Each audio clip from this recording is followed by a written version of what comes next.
Welcome to the first episode of the Non Arcana Show podcast thing, where we talk about politics from a Gen Z perspective and the future of the left youth.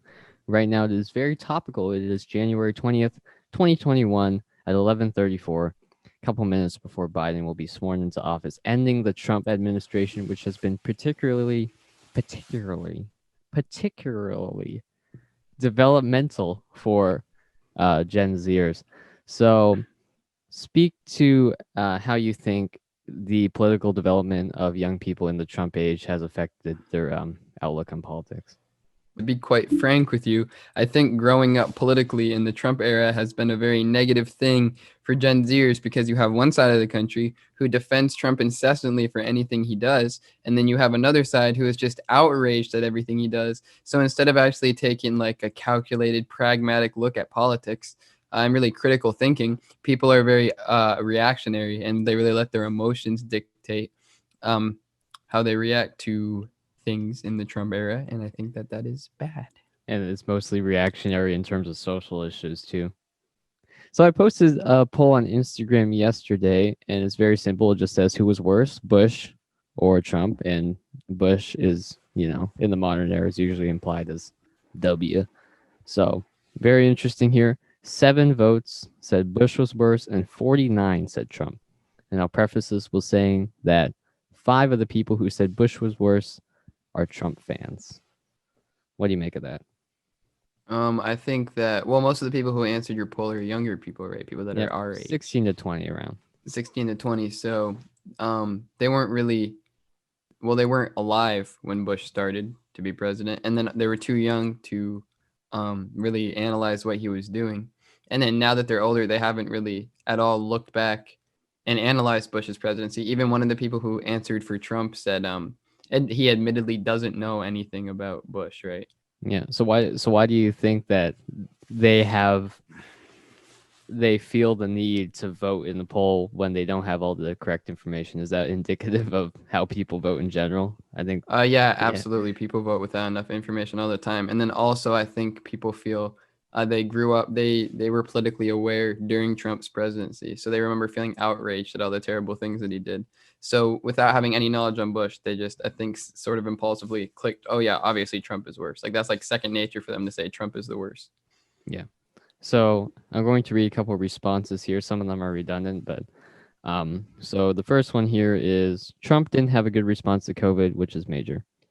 And though I agree with that, that doesn't really answer the question of why you think he's worse than Bush. I mean, we can name one bad thing that Bush did and one bad thing that Trump did, but instead of pitting them head to head, which was the whole entire point of the comparison, I think that kind of ignores the comparison. What do you think?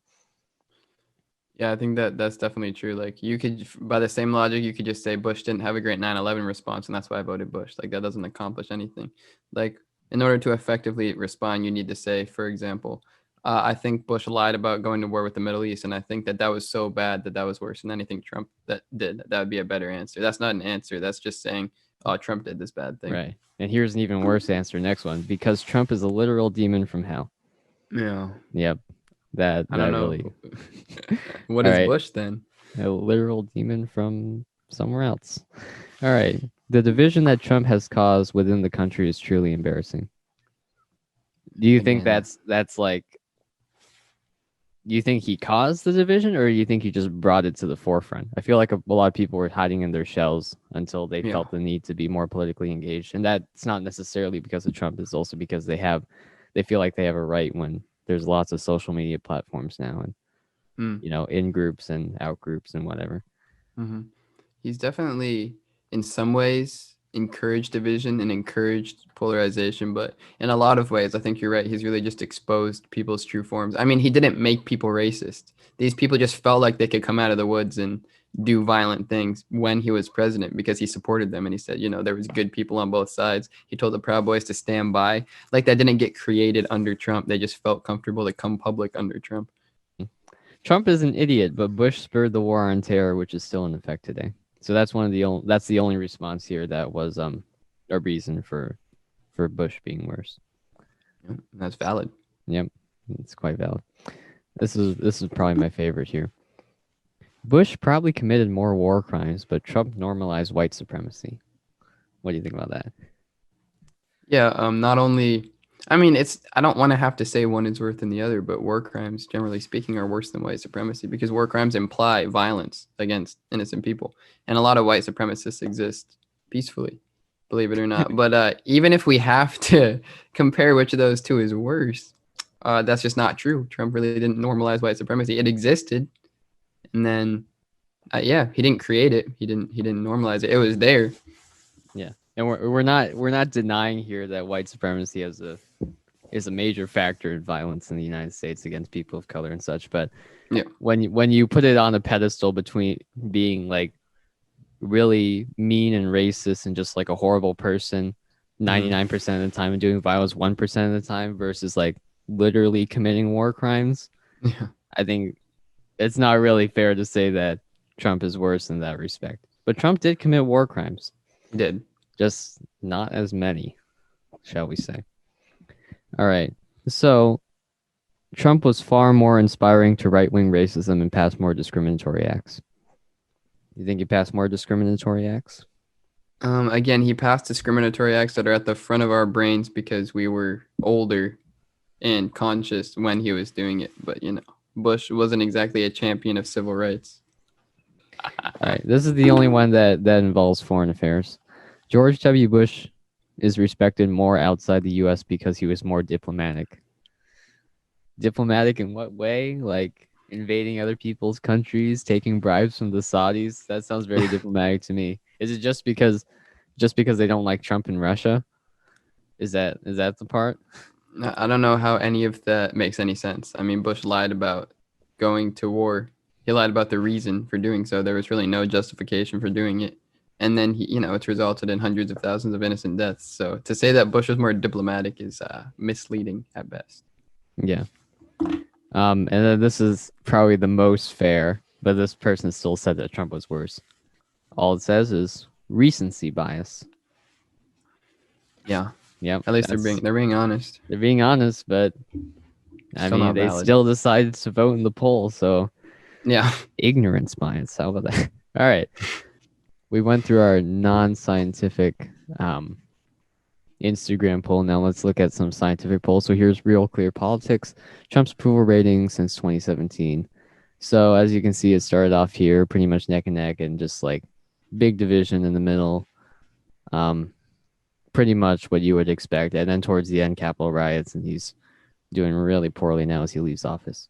So as I see it, that kind of fluctuates. It's kind of going all over the place based on a whim. But if you look at Bush here, that is striking. So basically, you had 9/11. Everyone rallied behind the president in the United States.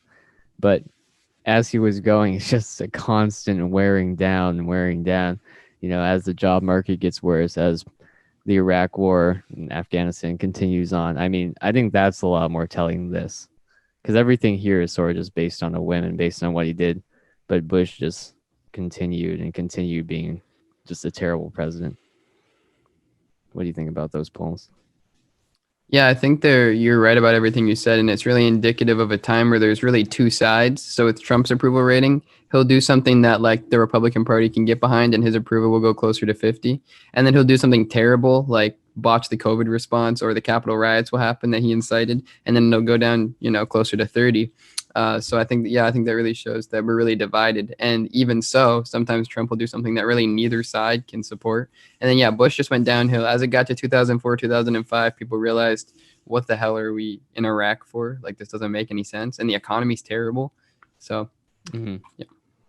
So basically, the difference between Bush and Trump, besides the policy matter, is that one of them is you have an idiot that has decorum a little bit, he can hold his own in foreign affairs, and then just an idiot with absolutely no filter will go after anyone for anything. Honestly, though it strengthens the divisions having no decorum. I think it really is important to actually show who you are, because the Republicans could hide behind this thing of being just like, the nice people, the Southern, the old Democrats, You're like what the I'm Mitt saying. Whereas Romneys. it's just, yeah, where they're just like rich millionaires, billionaires, but they're playing it off like they're so, down to earth. philanthropic, down to earth. know the needs of the working class, whereas Trump's like, hey, these not only are the Democrats not for you, but these rich Republicans are not for you too. And that's Yeah. actually good for us because he's splitting That's the good. party apart. The party's in shambles because of Trump. Yeah. It's incredible. And as for Bush, we talked about the Iraq War, but what do you think is worse here?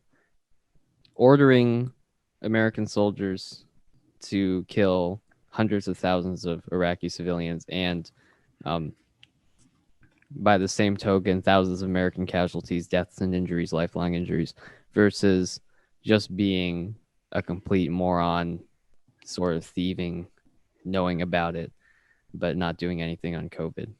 Which one do you think is worse? I think they're both malicious, but I would say Bush's was worse because he lied to everybody. He said it was about oil. It wasn't internationally approved. It wasn't approved by the UN. And yeah, the effects are still going on today. Like innocent civilians are still dying all the time. And you can say the same about COVID, but I mean, this has been going on for 2 decades now. And Trump, we had to expect that he's an idiot. He botched the COVID response. I mean, I feel like that's not as if we had to compare which one was worse, I would say Bush's Iraq deal is worse. Well, what I found more interesting is not only was the Iraq War illegal by international convention, 1949 Geneva Convention, but there's also a 1996 War Crimes Act where it says anyone who breaks this is in the U.S. in U.S. law, anyone who breaks the Geneva Conventions is subject to penalty of life imprisonment or death. So you had Bush, you had Cheney, you had all these guys there, and they're like that was after this bill passed. And this bill passed, it was meant to, I just did a little bit of research on it. It was meant to actually prosecute North Vietnamese soldiers that committed torture against United States soldiers. But when Bush does torture, when Obama does torture in Guantanamo Bay, then suddenly it doesn't it's only if they're not white. Yeah, right? True. I mean, Obama's not white, but it was either white or in the president's office. Yeah. So, yeah, that is really telling of. So he was a war criminal by our standards and by international standards, and he never had any backlash. No. Incredible. Except from parents of soldiers who died in Iraqis. He doesn't care. But other people are still going on saying it was Al Qaeda. Bin Laden wasn't even in Iraq. Yeah. We're still there. It's crazy. And Trump continues it, of course, but I mean, you could say the same thing for Obama, and all these liberals love Obama. So, I mean, if you're going to go after Trump for continuing the Iraq War, you really have to also go after Obama and start with Bush. Absolutely. So, that was like war issues and economic issues. Talked about the Great Recession, which was a major issue in the early 2000s. I think a lot of young people forget it because their parents were sort of just, getting them along. They were infants, basically, and not really remembering that.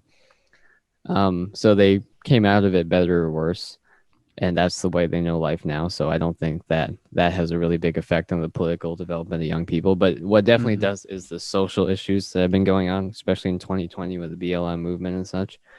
So who do you think created more social strife? George Bush with, the Patriot Act and really cracking down on American civil liberties, or Donald Trump with just outward white supremacy, outward racism, really inciting that? Which one do you think? Well, again, I think you could argue that if if we were at a place in America when Bush was president where everyone was really reacting to stuff really heavily, then they would, like, at least half the population would have a major problem with the Patriot Act. But back then it was kind of just like people weren't like as compelled to like go march in the streets and stuff like that. But I do think, with that said, a lot of what Trump has done is just absolutely atrocious, like defending white supremacists, calling Black Lives Matter terrorists when all they want to do is just fight for racial equality in the criminal justice system. And I do think the protests, of course, have been warranted. So maybe I'd have to go with Trump on this one. Maybe Trump's been a little bit worse in the social side. Yeah, I agree with those issues. But do you think that Trump is truly to blame in like 50 to 100% for the social issues that have happened in the past 4 years? Or do you think it's not only Trump, but also the emergence of a new right-wing media that people can latch onto? They're in their echo chambers, Yeah. The right-wing media definitely has had a big effect. I think you can say certainly Trump has brought up some of his own issues, like the transgender military ban, the bathroom ban, stuff like that. But again, I'd probably, for most of it, point to an explanation containing the right-wing media, and also the fact that these divisions have existed. Like half the population pretty much has been against abortion, the other half has supported it before Trump came into office. But again, with how controversial and how polarizing he is, it's become a lot more vocal, I think, in society as a result of his presidency. Yeah. And lastly, on the topic of stolen election, which is kind of a non-factor now that Biden is getting inaugurated today. But Bush v. Gore or Trump v. Biden. Trump v. Biden, it was Trump that's saying it was stolen election. Bush v. Gore, it was the Democrats, but actually Gore conceded, and all the Senate Democrats conceded way before the new year even started. Yeah. So, and that was a lot closer because Bush ended up being behind in the popular vote and only won in Florida by like 500 votes or something like that.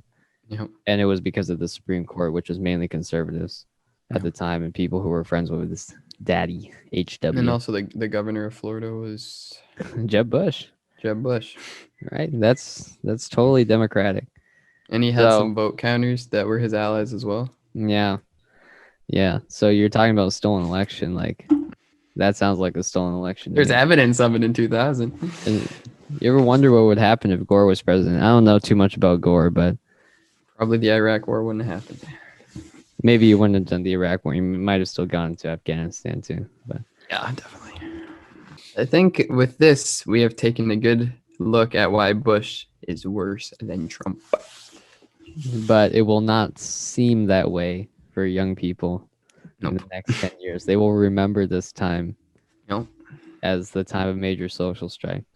Yeah, which it was, but I don't think if you put everything together, that means Trump was a worse president than Bush. It sucks to have to compare these two atrocious men, deplorable men. Yeah.